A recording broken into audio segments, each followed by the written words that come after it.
You want to be a business owner? There's more opportunity now than there has ever been. Let's talk about riding the wave of the Silver Tsunami. Hey everybody, Randy here with Stay Broke Business Consulting. Welcome to day 59 of building $1 million business in 1 year. So the Silver Tsunami, let's talk in more detail about it. It's a term that I've thrown around in some of my videos. You know, we've talked about it a little bit here and there as to what it actually means. We've thrown the definition up on the screen. There's a lot to know about it, and there's a lot of opportunity with it. And how big this opportunity really is almost unfathomable. It's, you know, we start talking about things in the millions, things in the billions, getting into the trillions, and that's where a lot of brains shut off, right? Because these are numbers that we can't even conceive, when most of us are just trying to start a small business, operate a small business, pay our bills, support our family. That magical number of 1 million is what everybody's chasing, and then you start getting into the hundreds of millions, billions, all that. It's so hard to relate to. But let's go over how big this silver tsunami is. So the silver tsunami is actually talking about the baby boomers, and they're heading toward retirement. This is over 50% of our small businesses are owned by people 55 and over. And now they're looking at retiring in the next 10 to 15 years, and there's all these businesses that have no plan. Where are they going? And to talk about the size of this in dollars, you're talking about roughly 12 million businesses, and you're talking about $10 trillion in assets that are going to be shifted over the next 10 to 15 years. So you hear those numbers, it's insane. But just think about where you're at locally. Like if I start thinking about different places around me, like construction companies, HVAC companies, painting companies, electrical, plumbing, all the trades. Think about who owns those, who's operating those, and start going through that in your head. And that's who we're talking about, right? That's your dads, your granddads, all these people that have been in the trades for how many years, and now they're heading toward retirement. They can't get in the crawl spaces anymore. They don't want to do these jobs anymore. And what are they going to do with the company? A lot of kids aren't interested in taking them over. So now they have to figure out a plan. And if they are the business, meaning, yeah, maybe they have a couple employees, but they're showing up on the job every day. They're coordinating everything. They're making sure the business is operating day to day. Then how do they sell that, right? Because now you have a business that as soon as you leave, you take that part of the business with you. You take those connections, you take all that time and energy you've put in with you. So for that to be sold to somebody, it's just not as appealing to investors. But that's where the opportunity is, right? Should be appealing to you, the small business owners, the entrepreneurs. That's the kind of stuff I dreamed of whenever I was younger. It's like, how do I start a business or build a business? Man, I wish I could find somebody to just take me under their wing and teach me their business and set me up to take it over. But I could never find that opportunity. I looked for that opportunity. And of course, I was coming from a small town, and then, you know, had different plans after I moved. But those kind of opportunities weren't really around. But now things are so much different. I see these opportunities every day. And,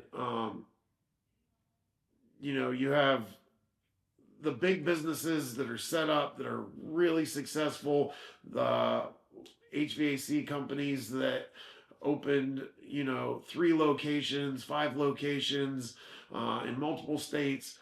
Those are the ones getting picked up by the big money. But, you have your mom and pop shop. It's one location. They've been doing it for 30, 40 years. They have a lot of customers, and they're making good money. They're making a good living. You're not talking about tens of millions of dollars, but you're still talking about a really good living. These are the real opportunities for us. And how do you get financing for those? That's the hard part, right? And that's where everybody thinks, oh, I need to start my own business because there's no way I can get finance to go purchase another business. especially if you don't have a background in that business. There are opportunities. If you do have a background in that business, then go into the SBA. If the business is a really good business that is operating and turning a profit, if you can show that it has turned a profit for years and continued to grow, that's the kind of thing the SBA likes, and they can help get you in the door there. But if over the 30 years they've been paying themselves and then stashing some cash, or anything paid in cash they might be keeping off the books, or all these things that they've done just to try and keep getting ahead over the years, it messes up the books, and now it's hard to get a loan on. Or if you're 20 years old and you're like, hey, I want a $1.5 million loan to purchase this existing business, and I don't really have much money to put down on it. That's another one of those things where they're not really considering it. But creative financing is a huge thing, right? That's approaching these business owners and finding that right one that is willing to make a deal with you. You put together a deal that's appealing for them and for you. It's got to give some sort of protection to them that that if something goes wrong, that they still have control. They have the power to take it back. But also putting in a good timeline for you so that that power shift can happen in the near future on your timeline without you having to put a bunch of money up front. You got to sell this stuff. Sell it as, hey, as you move into retirement, how would you like to keep getting a paycheck every day or every week, just like you have been for 40 years, but you don't even have to show up to work anymore. All you got to do is be available on the phone while I'm figuring this out, while I'm learning the business, while I'm starting to pay you off. I'll still pay you a paycheck. And that's something that a lot of people might consider, because a lot of people don't have a retirement in place. They didn't have a real plan. They were running a small business and not taking that money and putting it into a 401k or an IRA or any of these other long-term retirement investments that most people do that work for a corporation or a larger business. They're trying to figure out what to do. They can sell it off to another company, but really all it's worth is contracts and assets. And a lot of entrepreneurs that have done this and ran this business for, like I said, 30, 40 years, they don't want to see this get rebranded. They don't want to see it get torn down to nothing or absorbed by something else. They built this thing that they want to see live on into the future. This is their legacy. This is all they've done their whole life, and this is all they have to remember them by after they die. And, being able to go in and carry that legacy on for somebody, that's appealing to a lot of people. And this isn't going to work for every business owner nearing retirement age. Some of them just don't want to deal with it. They're done. They'll sell what they have, wash their hands of it, move on, keep all the stuff, let it rot away in the backyard, whatever. You start digging into this, you start looking for opportunities. They're out there. And like I said, they're in the trades. They're in the boring businesses, as they call it now. The things that aren't flashy, they're not exciting. It's not getting a bunch of trending videos on social media. It's just the backbone of our society. Those types of businesses, they're available. They're available now. They're going to be available in record numbers for the next 10 to 15 years. We talked about businesses not selling.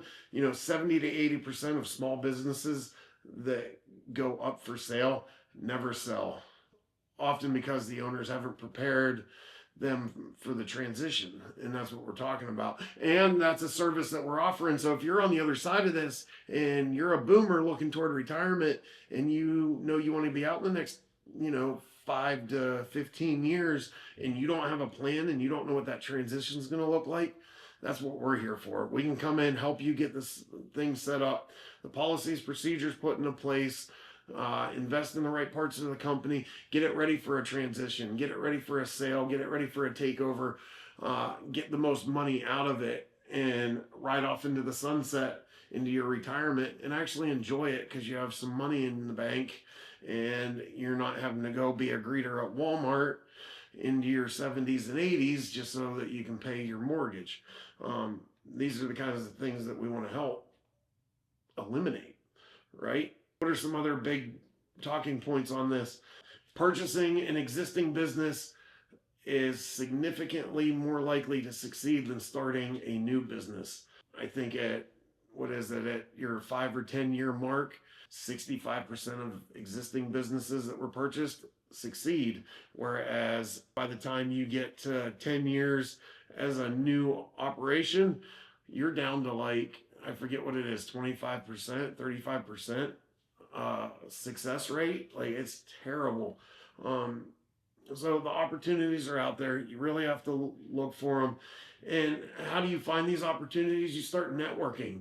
You start going to where these people hang out. The local old greasy spoon diner, the hardware store, the coffee shop, the gas station that they meet at in the morning. Like, there is somewhere, I know about 4 different locations within 3 miles of me where these type of people meet in the morning. And it's because I'm trying to learn, I'm trying to pay attention, I'm trying to look for those opportunities, and they're there. You just have to start putting in the time and the effort. And then figuring out how to structure the deal, that can be the tricky part. And it might not work the first time, or you might have to start slow and look for engagement.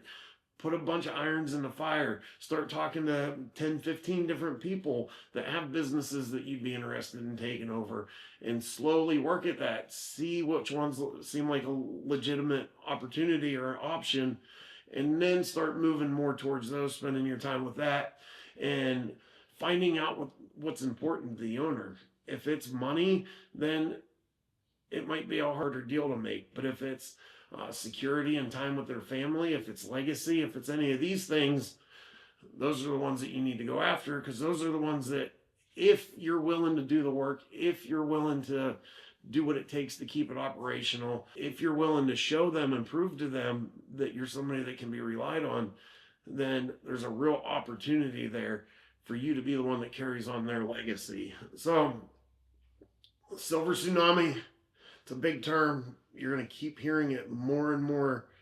over the next few years. This is going to keep growing. It's not going anywhere. And what you got to look out for, right? There's people selling courses now on how to buy existing businesses from boomers. It's all over the internet. You don't need a course on it. There's no magic formula. There's no magic equation that's going to show you how to pick a random business, walk into it, purchase it, and make that work. It's putting in the time, putting in the effort, building the relationships, networking. If you want to get into a business that needs a license, go ahead and get your license. Like, make yourself valuable. Figure out how to present yourself as somebody that people want to trust to put their livelihood in or their retirement into. Some of the other industries most affected, we talked about construction, we talked about the trades, but manufacturing, professional services, retail, all these places, they need somebody to take them over. We're building new strip malls, new commercial areas every day, at least in our area they are. And you drive down the streets, though, on the side streets, and you see abandoned ones every day. And you think about the businesses that used to be there, and then you wonder what happened to it. And it was just nobody was there to run it anymore, right? Or they started walking away from the business and trying to be retired, and the business got run into the ground, and now it doesn't exist anymore. Start paying attention to it while you're out driving around. They're definitely there. Owners need to plan for succession early, right? If you're one of these boomers or one of these business owners, even in your 40s, into your 50s, now's the time to go ahead and start making these changes. Don't rely on your kids to step up and take it over. If they're younger, you don't know what they're going to want to do. For all the business owners that think that their kids are just going to grow up and take their business over and run it with them, there's a lot more times that it doesn't work out than when it does. So that's just not something you can count on. And if it does work, that's great. And all you're doing is, if you start setting it up now for transition, is you're going to give your kid a better chance of success. So the only downside to this is you got to make some sacrifices for a few years while you make these tweaks and start creating your policies and your procedures, start making everything consistent and efficient. There's some bumps in the road in that. Some of your employees might not like it. Uh, there's some money that you're going to give up in the process. But the beautiful part is, once you get through that little phase, everything's going to be better. The money's going to be better. The consistency is going to be better. Your time that's available is going to be dramatically better, right? And it's not going to happen overnight. We did it. It took us, I think, 3 years. The last year and a half, we were really all in on it. And this is for our utility company. But like I said, coming out the other side, it's been amazing. It's afforded me the time to take advantage of other opportunities and chase other things that I really wanted to do. And that's why we're here today. So I think I went on long enough about it. I hope what I said makes sense. If you have any more questions about it, I'm happy to talk to you about it. There's businesses you're looking at and trying to figure out how to take them over, or how to put together an offer. That's what we're here for too. We have 1-hour consulting services. We're happy to talk to you about this stuff. There's, creating your business plan.